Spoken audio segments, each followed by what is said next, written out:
Mari kita ambil sisi Gus Dur, yaitu saling mengasihi antara satu dengan yang lain tanpa melihat latar belakang dan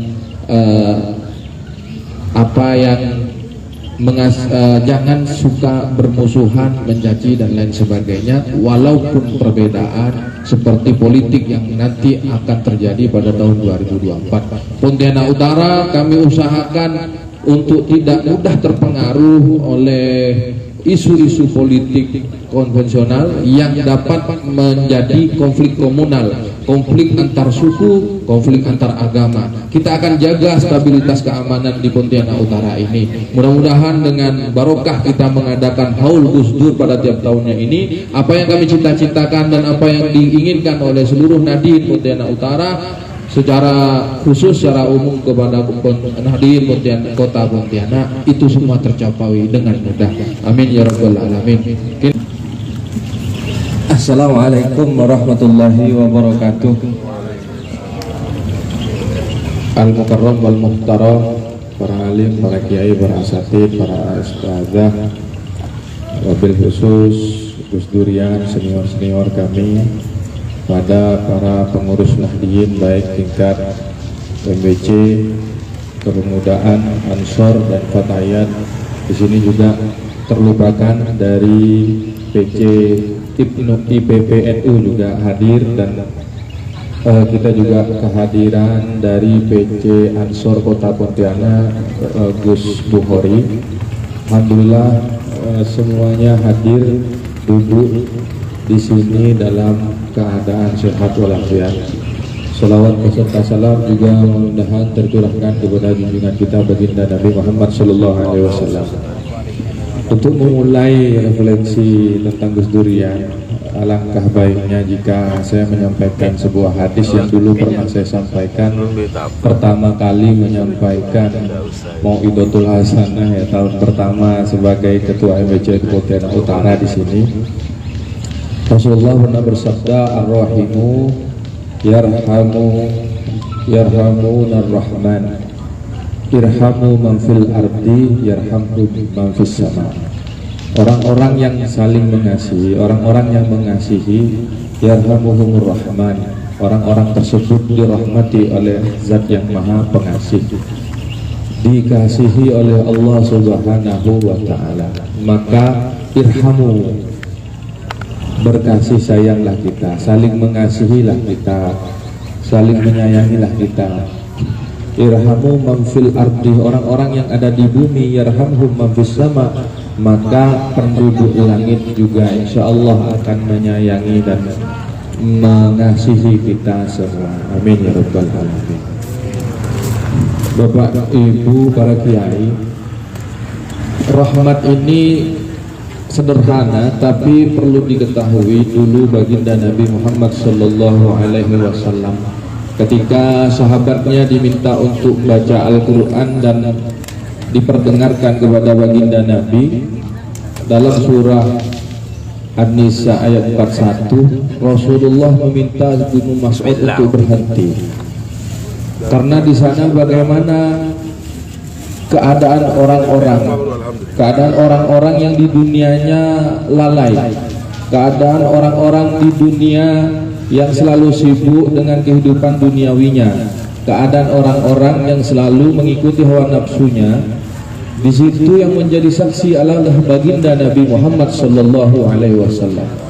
Nabi Muhammad menangis. Kenapa menangis? Karena Nabi Muhammad sedih karena tidak tega melihat umatnya yang pada saat itu meminta pertolongan dan membutuhkan syafaat baginda Nabi Muhammad Sallallahu Alaihi Wasallam. Tidak hanya umatnya baginda Nabi, umat seluruh para nabi juga meminta syafaat, tetapi yang hanya bisa memberi syafaat adalah baginda Nabi Muhammad Sallallahu Alaihi Wasallam. Dari situ Nabi Muhammad sedih. Maka dalil ini menunjukkan bahwa sifat rahmat, sifat mengasihi, menyayangi sesama tanpa melihat latar belakang suku, latar belakang agama, latar belakang kekayaan, harta, jabatan dan lain sebagainya, merupakan suatu hal yang penting untuk keselamatan kita baik di dunia maupun di akhirat. Maka Nahdlatul Ulama juga mengacu dalil itu, dia sebagai penyeimbang, sebagai kesetaraan, sebagai salah satu organisasi yang memimpin keberlangsungan kasih sayang itu, sehingga tidak ada yang saling membenci antara satu dengan yang lain karena persoalan perbedaan, baik itu perbedaan pendapat, pendapatan, apalagi perdebatan wajah dan perbedaan-perbedaan yang lain. Nah, di Gus Dur ini kita melihat betapa kasih sayang, betapa sayangnya Gus Dur kepada seluruh penduduk Indonesia dan seluruh penduduk dunia. Ketika Gus Dur ditanya, Gus, kenapa kamu kok sibuknya itu hanya sibuk ke dunia, tidak sibuk ke NU-nya saja, atau sibuk keluarganya saja? Gus Dur bilang, kalau saya hanya sibuk dengan keluarga saya nanti tinggal, yang mendoakan saya hanya keluarganya. Kalau nanti saya ngurusi Nahdiyin, yang doakan saya hanya orang-orang NU saja. Tapi kalau saya ngurusi semua orang, maka semua orang akan mendoakan saya. Ini tentu sepertinya bertolak belakang dengan dalil ku anfusakum wa ahlikum nar. Jagalah diri dulu, baru dan keluarga, baru orang lain. Tapi Gus Dur malah sebaliknya. Inilah perbedaan yang menandakan bahwa Gus Dur ini waliullah. Dulu pernah seseorang penasaran dengan kewalian Kiai As'ad Syamsul Arifin, lalu dapat rahasia orang ini sampai ke Mekah, ingin menanyakan bagaimana caranya mengetahui bahwa Kiai As'ad ini seorang wali. Lalu diberi, coba kau bacakan surah An-Nisa ayat 41. Lalu dibacakan di depan Kiai As'ad Syamsul Arifin. Kiai As'ad Syamsul Arifin menangis sejadi-jadinya. Menangis karena apa? Saking sayangnya sama umat.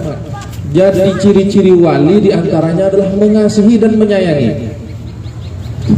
Maka mari kita di Nahdlatul Ulama dan kawan-kawan yang hadir di sini mulai saling mengasihi dan tidak saling mencurigai antara satu dengan yang lainnya.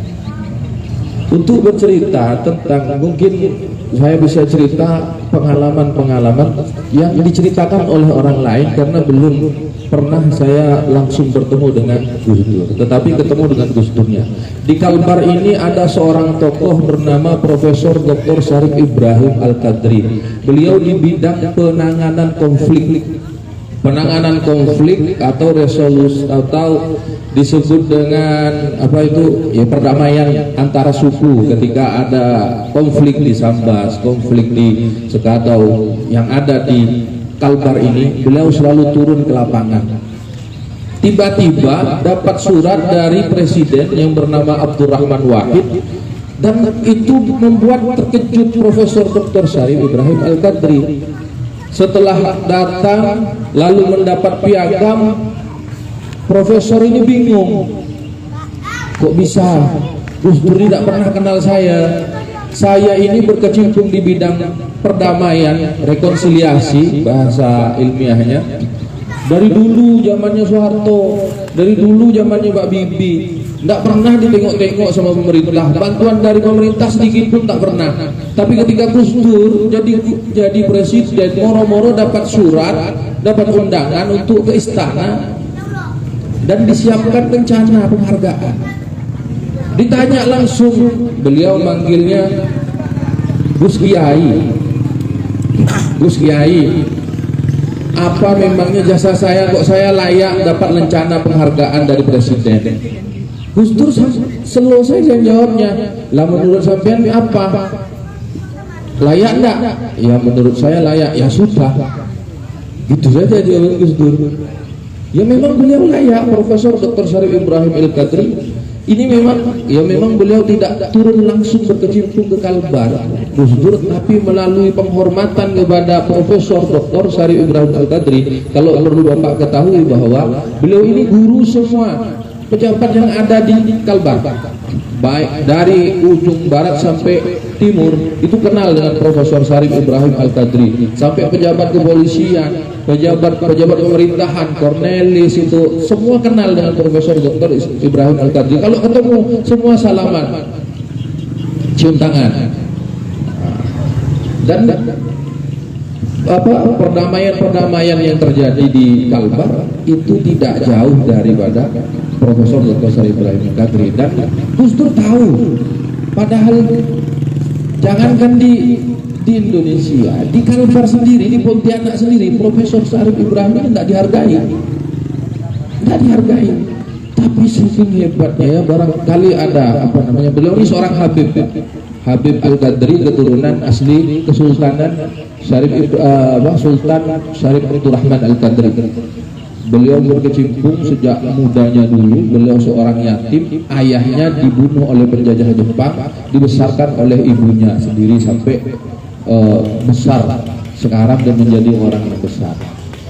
Nah, ini salah satu pengalaman yang diceritakan oleh orang yang langsung berinteraksi dengan Gus Dur. Lalu yang kedua, kami juga ada dapat cerita dari alumni Iksas, Kiai Mukhtarul Aziz. Dulu ketika pernah pengajian Muammar itu, tidak pernah sekali Muammar itu hadir di sini. Lalu Kiai Mukhtarul Aziz beserta kawan-kawannya ingin menyelenggarakan itu, ada 3 kiai. Mereka bingung, Pak. Bingung cari dana. Sekelas Kiai Muammar, Kiai itu 3 kiai nasional semua. Dan orang khususnya jangankan di Pontianak Utara, Sekalbar tuh bingung, hebat panitia, bisa mengundang Muammar, hebat kiai ini. Di balik itu ternyata Pak, dia tuh bingung cari dana. Dan kebetulan beliau ini pelukis, punya lukisan Gus Dur. Bingung-bingung orang Tionghoa lewat, lihat ya lukisan ini, cantik, wah lukisan ini, wah dijual kan? Sebenarnya tak mau dijual, tapi karena butuh tadi pendanaan dijual. Ya kamu maunya berapa? Ya karena kamu yang mau beli, terserah kamu. Dijual seharga 25 juta dan itu untuk bisyarah Kiai Muammar. Ini salah satu. Barangkali di sini juga ada lukisan-lukisan Gus Dur, boleh Pak dipajang nanti di NU Pontura, silahkan. Siapa tahu itu barokahnya Gus Dur itu tadi. Saya sih tak punya. Kalau lukisan saya pun tak ada. Kalau foto banyak, kawan-kawan tak usah dijual, dikasih tak mau. Ya Gus Durian pun komandannya di sini, di foto dijual. Kalau tak ada yang mau, barangkali ya. Tapi nanti mungkin sudah meninggal, barangkali bisa laku. Itu yang kedua. Nah di NU Pontura sendiri Pak, saya merasakan sendiri. Entah ketika saya terpilih waktu itu pengurus NU Pontianak Utara, sama sekali kepengurusannya tidak dapat dirasakan oleh masyarakat Pontianak Utara. Sama sekali.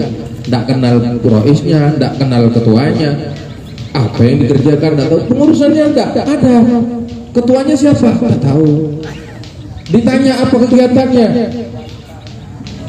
dia bilang tahlilan itulah kegiatan NU. Udah karena dengar itu ya udah tahlilan menolong gitu. Tidak ada bentuk secara politik, tidak ada secara sosial, tidak ada secara ekonomi, tidak ada. Ya gitu aja. Tapi waktu itu beruntungnya saya ketemu dengan Abang Muhammad. Ayo Pak Holi sini hadir, mau itu tuh hasanah dengan Gus Durian. Lah setelah saya turun dari sini Pak, entah saya itu hanya diam. Banyak orang yang ingin berkontribusi dengan Nahdlatul Ulama. Banyak orang yang ingin kenal dengan NU Pontianak Utara. Dari Lailatul Ijtima banyak yang nyumbang. Bahkan kita dulu punya ada yang nyumbang base camp sekretariat yang saat ini PCNU dan PW sudah bingung. Tapi PC Utara waktu itu ada yang nyumbang. Ini silahkan ditempati. Masya Allah. Ini saya rasa ini barokah Gus Dur. Lalu di tahun 2022 ketemu. Tahu-tahu ini agak tidak pede waktu itu Gus mau mengadakan Rafahri, duitnya dari mana, nggak pede. Pas ada acara nikahan ketemu dengan salah satu itu paman saya itu Pak Teh siapa itu Teh Muhammad Teh Ahmad Teh ngadakan teh selawatan Rafahri. ayo sampean ngomong dengan Bang Muhammadnya. Oh iya, ketemu juga dengan bendahara kita yaitu Haji Muhammad. Haji Muhammad pun oke. Wah, kalau udah Muhammad semua yang ngurus nih kayaknya barokah kayaknya nih. Saya oke kan. Jadi waktu itu alumni Syekhona bilang, gimana utara ambil tanggal 8 siap. Tak punya duit sebesar pun Pak. Tapi ini yang kalau berapa hari mesti ribuan. Nggak mungkin apa? Ya nggak mungkin 100. Kalau 100 bisa ditanggung Haji Muhammad semua. Kalau ribuan nih siapa yang mau nanggung? Konsumsi, belum bisyarah, belum parkiran, belum keamanan, belum sound dan lain sebagainya. Lah saya karena ini modal nekat, saya punya teman, punya kawan, NU punya Bandung, waktu itu ada Gus Lutfi, saya kumpulkan, ada Ibnu, kumpulkan rapat bersama. Gimana, siap? Oh siap semua. Itu enggak tahu, saya itu sebenarnya enggak siap, mereka siap. Ya sudah, waktu itu langsung saya dengan jamaah sholawat nariyah minta sumbangan dan lain sebagainya. Alhamdulillah Al-Fahriyah waktu itu paling rame di sini Pak. Di apa? Haul Gus Dur. Dan itu dengan penerangan seadanya, dan berapa hari bawa penerangan sendiri, itu aneh. Penerangan di mana? Di tenda ini. Aduh, ini tendanya ini kena angin roboh nih. Tapi alhamdulillah itu Rafa Hari punya penerangan sendiri dan itu tampak terlihat megah dan yang hadir membludak waktu itu. Ini sama sekali tidak ada rencana, planning dan secara matang. Tapi karena tadi Bang Muhammad bilang tenang Gus Dur, acara Gus Dur tak pernah tak sukses. Lagi-lagi Bang Muhammad ini udah di atasnya, udah makrifat beliau. Kalau masalah kegiatan ini dah MWC tak usah pikir biaya, udah santai ya. Bagian doa MWC, alhamdulillah dikasih doa semua tadi. Ini konsumsi malah ansur ditagihnya, enggak tagih nyumbang ya.